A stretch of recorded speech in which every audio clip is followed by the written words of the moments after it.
جی خواتین و حضرات، welcome back after the break. ہمارا پروگرام چل رہا تھا جوان تم چلے ہو کہاں. میرا نام راجہ ضیاء الحق ہے اور آج ہم بات کر رہے ہیں اصل میں علم کی اہمیت کے بارے میں، اور نبی کریم صلی اللہ علیہ وسلم کی اس پہلی وحی کا تذکرہ کر رہے تھے جب آپ صلی اللہ علیہ وسلم کو یہ بات بتائی گئی کہ اقرأ بسم ربک الذی خلق.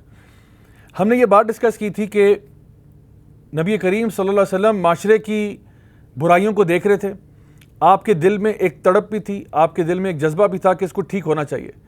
آپ بہت سارے ہیومینیٹیرین ایفرٹس، بہت سارے سوشل ویلفیئر کے کام آلریڈی کر رہے تھے نبوت سے پہلے، لیکن ان کے باوجود معاشرے کے اندر وہ سوسائٹل چینج کریٹ نہیں ہو پا رہا تھا جو کہ آپ صلی اللہ علیہ وسلم چاہتے تھے کہ ہو جائے. یعنی آپ غلام آزاد کرنے میں بھی آگے تھے، آپ فقراء اور مساکین کا خیال رکھنے میں بھی آگے تھے، یتیموں کا آپ خیال رکھتے تھے، بے روزگاروں کو روزگار کما کے آپ دیتے تھے. یہ سارے کام آپ کرتے تھے. صادق اور امین آپ جانے جاتے تھے، عدل و انصاف آپ کیا کرتے تھے. بلکہ آپ نے ایک ہیومینیٹیرین ایفرٹ جو حلف الفضول کے نام سے ہوا نبوت سے پہلے، اس میں بھی شرکت کی کہ لوگوں کو جسٹس ملنا چاہیے. کوئی بھی بندہ چاہے وہ جس مرضی سوچ اور فکر کا ہو، اگر اس کو جسٹس نہیں مل رہا ہمیں جسٹس دلانا چاہیے اس کو. آپ صلی اللہ علیہ وسلم یہ سارے کام کرنے کے باوجود اکیلے غار حرا میں جا کر بیٹھتے اور سوچتے کہ آخر یہ معاملہ کیسے ٹھیک ہوگا. اور یہیں پہ اللہ سبحانہ تعالیٰ نے پہلی وحی نازل کی. اب دیکھیے، پہلی وحی میں کچھ بھی کہا جا سکتا تھا کہ بچیوں کو دفن کرنا چھوڑ دو، حرام کھانا چھوڑ دو، شرک کرنا چھوڑ دو، اور بہت سارے دیگر جو ایولز ہیں وہ کرنا چھوڑ دو.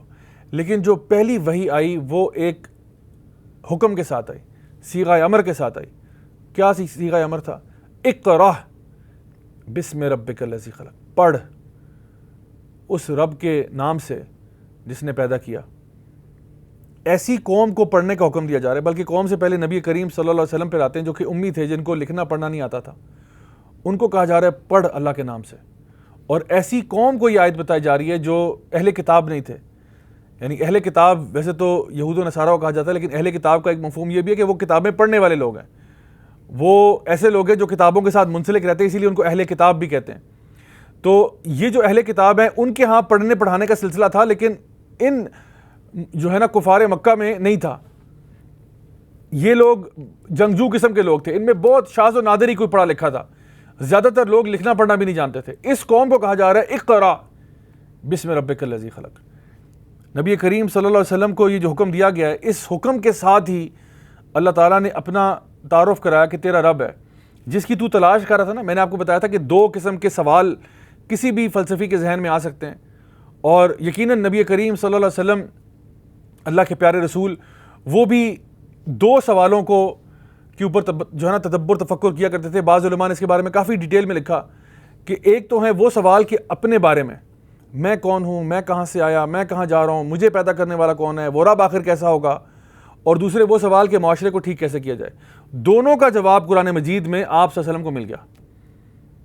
سب سے پہلے یہ بتا کر کہ جس رب نے تجھے پیدا کیا اسی رب کی طرف سے یہ حکم آیا کہ اقرأ بسم ربک الذی خلق.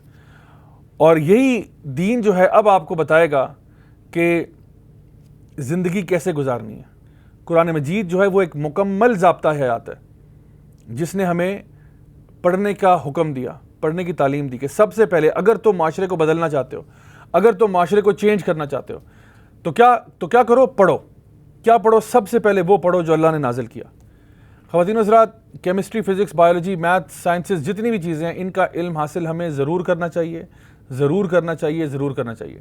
میری اپنی جو ایجوکیشن اور بیک گراؤنڈ ہے پہلے کا، وہ انجینئرنگ میں ہے، وہ انفارمیشن ٹیکنالوجی مینجمنٹ میں اور کمپیوٹر سائنس میں. لیکن جب میں دین کی طرف آیا تو مجھے احساس ہوا کہ دین کا علم کتنا بڑا ذخیرہ ہے اور کتنا اہم ہے، اور جتنا یہ اہم ہے اور جتنا بڑا یہ ذخیرہ ہے اتنا ہی شاید ہم لوگ اس سے دور ہیں. ہمارے پورے ایجوکیشن سسٹم کے اندر اگر آپ دیکھیں تو جتنی اہمیت سائنسز کو دی جاتی ہے اس کی ایک چھوٹی سی پرسنٹیج بھی دین کو نہیں دی جاتی. ہمارے پاس اسلامک اسٹڈیز کا سبجیکٹ ضرور ہے، لیکن وہ 50 نمبر کا سبجیکٹ ہوتا ہے. اگر بچہ اس میں فیل بھی ہو جائے تو کوئی اتنی بڑی بات نہیں ہے، اگلی کلاس میں وہ پھر بھی پروموٹ ہو جائے گا. لیکن خدا نہ خواستہ اگر وہ میتھ میں فیل ہو جائے تو وہ اگلی کلاس میں نہیں جا سکتا. نبی کریم صلی اللہ علیہ وسلم کو جو سسٹم دیا جا رہا ہے قرآن مجید کے ذریعے، وہ ایک ایسا سسٹم ہے جو مکمل ضابطہ حیات ہے. آپ کے لوگوں کے ساتھ کیا معاملات ہونے چاہیے قرآن بتا رہا ہے. آپ کے رب کے ساتھ کیا معاملات ہونے چاہیے وہ اللہ تعالیٰ بتا رہا ہے. آپ نے سوسائٹی میں کیسے چینج لے کے آنا ہے اللہ تعالیٰ بتا رہا ہے. یعنی ہر اعتبار سے انسان کی رہنمائی کی جا رہی ہے کہ تم جس دور میں رہتے ہو, جہاں بھی رہتے ہو, جس کلچر اور ریس سے تمہارا تعلق ہو, قرآن مجید تمہیں ایک کمپلیٹ کوڈ آف لائف دے کے جا رہا ہے, تمہارے لیے ایک مشعل راہ ہے, تمہیں ایک سسٹم دے کے جا رہا ہے کہ اس سسٹم کے مطابق اگر تم چلو گے معاشرہ بہترین ہوگا, اگر اس سسٹم کے اپوزٹ کوئی کام کرو گے تو معاشرہ بربادی کی طرف جائے گا. اللہ سبحانہ تعالیٰ نے مردوں کو بھی احکامات دیے اسی کتاب کے اندر, عورتوں کو بھی احکامات دیے اسی کتاب کے اندر. جب آپ ان احکامات کو فالو کریں گے معاشرے کے اندر خیر و برکت کا معاملہ ہی ہوگا. اللہ تعالیٰ نے اس کے اندر کرمنل لا بھی ہے کہ جو لوگ کرمنلز ہیں ان کے ساتھ کیا کرنا ہے, جو لوگ نیک ہیں ان کے ساتھ کیا کام کرنا ہے. ہر قسم کے معاملات, بچوں کو کہا گیا وبالوالدین احسانا, ماں باپ کے ساتھ احسان کرو, ان کا انشکر لی ولی والدیک, ماں باپ اللہ کا شکر ادا کرو اور اپنے ماں باپ کا شکر ادا کرو. یعنی پورے معاشرے کے اندر جن کو ہم سوشل ویلیوز کہہ سکتے ہیں وہ بھی دیے جا رہے ہیں, انڈیویجول رائٹس کی بات بھی کی جا رہی ہے. ہر طرح سے ایک کلیکٹیو سسٹم دیا جا رہا ہے کہ اگر آپ معاشرے کو تبدیل کرنا چاہتے ہیں, واقعی میں آپ خیر و بھلائی چاہتے ہیں, تو اقرا بسم ربک الذی خلق.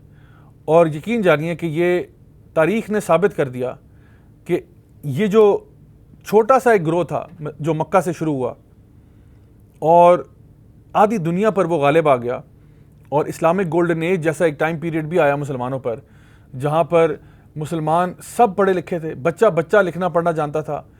ہمارے ہی قوم سے ڈگری گرانٹنگ یونیورسٹیز کی بنیاد ڈالی گئی, اور اتنی ساری انوینشنز بھی ہوئیں, سائنس اینڈ ٹیکنالوجی میں بھی پروگریس کیا, دین میں بھی پروگریس کیا, اور ایک ایسا معاشرہ کریٹ کیا جہاں پہ لوگ زکوٰۃ دینے جاتے ہیں اور لینے والا کوئی نہیں ہوتا.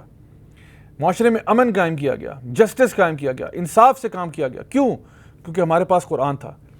اور یہ قرآن مجید ایسی کتاب ہے کہ ہے تو یہ ایک کتاب, اقرا بسم ربک الذی خلق, جس کا نام قرآن ہے. قرآن ہے ہی وہ کتاب جس کو پڑھا جاتا ہے وہ ایک کتاب, لیکن اس ایک کتاب سے سینکڑوں کتابیں نکلیں. اس ایک کتاب سے پوری لائبریریاں بھر گئیں. اتنی گہری, اتنی زبردست یہ کتاب ہے.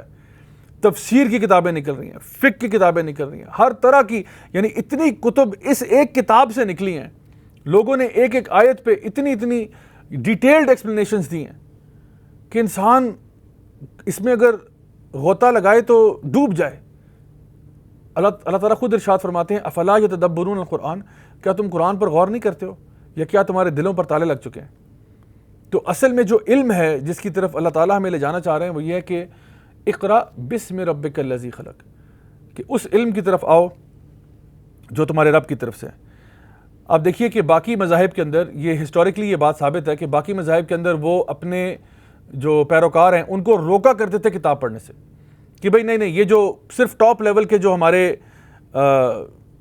ریلیجس فگرز ہیں صرف وہی پڑھ سکتے ہیں, باقی کسی کو اجازت نہیں ہے. عام طور پہ مذاہب کے اندر یہی رجحان تھا, یہی رواج تھا کہ جو ٹاپ لیول کی جو کلرجی ہے بس وہ کتاب کو پڑھے گی, باقی سب کے لیے اس کو پڑھنا ناجائز ہے.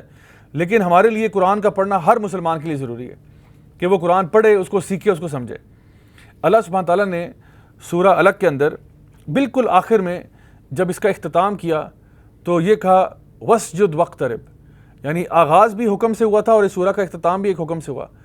آغاز ہوا اقرا سے اور اختتام ہوا وسجد وقترب سے. وسجد یعنی اللہ کے آگے سجدہ کرو اور اللہ سے قریب ہو جاؤ.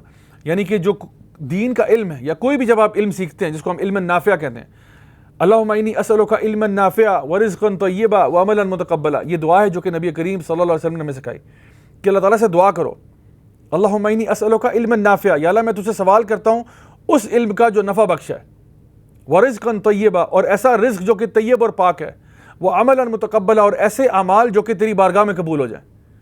تو اصل میں جو علم ہے, جو نافع علم ہے, جو بینیفیشل علم ہے, اس کا کام یہ تھا کہ وہ آپ کو اللہ کا بندہ بنا دے. جو علم آپ کو اللہ کے آگے سجدہ نہیں کرواتا, جو علم آپ کو اللہ سے نہیں جوڑتا, یہ علم نافع ہو ہی نہیں سکتا. ابو جہل بھی بڑا عقل مند ہوا کرتا تھا, اس کا نام ابو الحکم تھا, عمر بن ہشام, لیکن اس کا علم اس کو چونکہ اللہ تک نہیں جوڑ پایا اس لیے اس کا نام ابو جہل پڑ گیا. کہ اصل جہالت یہ ہے, یہ ہوتے ہیں وہ پڑھے لکھے جاہل جو سب کچھ پڑھنے پڑھانے کے بعد بھی اللہ کے آگے سجدہ نہیں کرتے. ہمیں جو حکم دیا گیا وہ یہ ہے کہ ضرور ہر قسم کا علم حاصل کرو, چاہے وہ دین کا ہو یا سائنس کا ہو, لیکن وہ علم تمہیں اللہ کا بندہ بنا دے. خواتین و حضرات, میں دعا کرتا ہوں کہ اللہ تعالیٰ ہمیں اس قسم کا مسلمان بنائے جو کہ پڑھنے لکھنے والے ہیں. اور اقبال کے شعر سے میں بات کا اختتام کروں گا, جہاں پہ اقبال نے کیا خوب کہا کہ سبق پھر پڑھ صداقت کا, عدالت کا, شجاعت کا, لیا جائے گا تجھ سے کام دنیا کی امامت کا. انشاءاللہ آپ سے اگلے پروگرام میں ملاقات ہوتی ہے, تب تک کے لیے اجازت دیجیے گا. والسلام علیکم ورحمۃ اللہ وبرکاتہ.